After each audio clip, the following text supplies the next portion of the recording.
A lesson in life from a beggar. Mina is a good friend of mine. She is an LIC officer earning a good salary.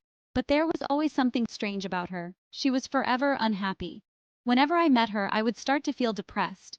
It was as though her gloom and cynicism had a way of spreading to others. She never had anything positive to say on any subject or about any person. For instance, I might say to her, "Mina, did you know Rakesh has come first in his school?" Naturally, his father is a school teacher. Mina's immediate response would be to belittle the achievement. If I said, "Mina, Shweta is a very beautiful girl, isn't she?" Mina would be pessimistic. When a pony is young, he looks handsome. It is age that matters. Wait for some time. Shweta will be uglier than anyone you know.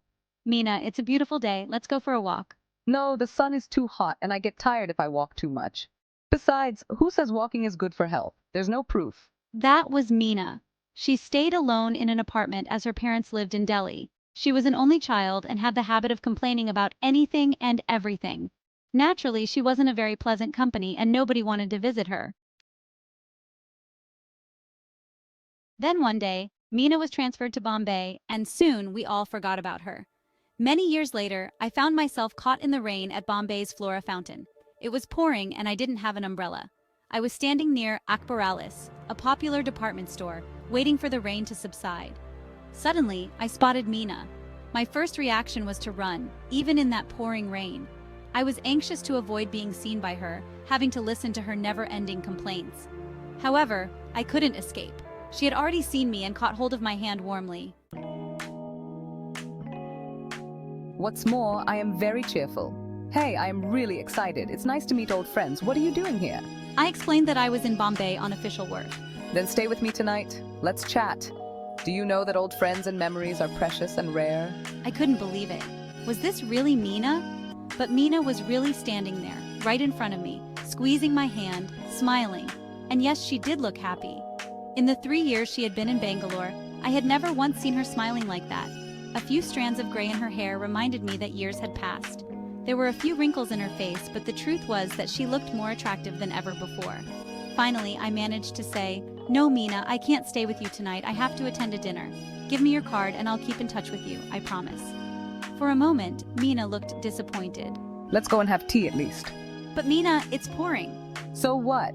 We'll buy an umbrella and then go to the Grand Hotel. "We won't get a taxi in this rain." So what? We'll walk. I was very surprised. This wasn't the same Mina I had known. We reached the Grand Hotel drenched. By then, the only thought in my mind was to find out who or what had brought about such a change in the pessimistic Mina I had known. I was quite curious. "Tell me, Mina, is there a Prince Charming who has managed to change you so?" Mina was surprised by my question. No, there isn't anyone like that. "Then what's the secret of your energy?" I asked, like Tendulkar does in the advertisement. Beggar changed my life. I was absolutely dumbfounded and she could see it. Yes, a beggar. She repeated, as if to reassure me. He was old and used to stay in front of my house with his 5-year-old granddaughter. As you know, I was a chronic pessimist. I used to give my leftovers to this beggar every day. I never spoke to him, nor did he speak to me.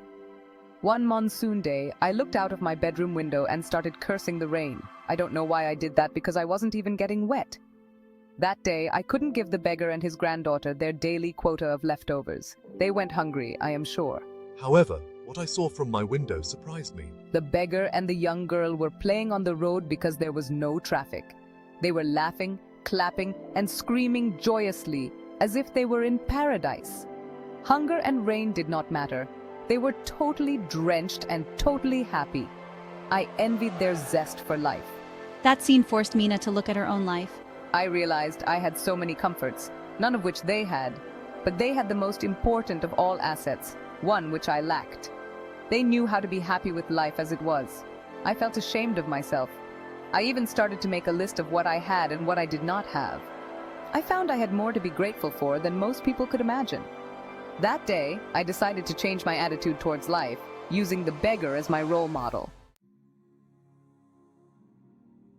After a long pause, I asked Mina how long it had taken her to change. Once this realization dawned, it took me almost 2 years to put the change into effect.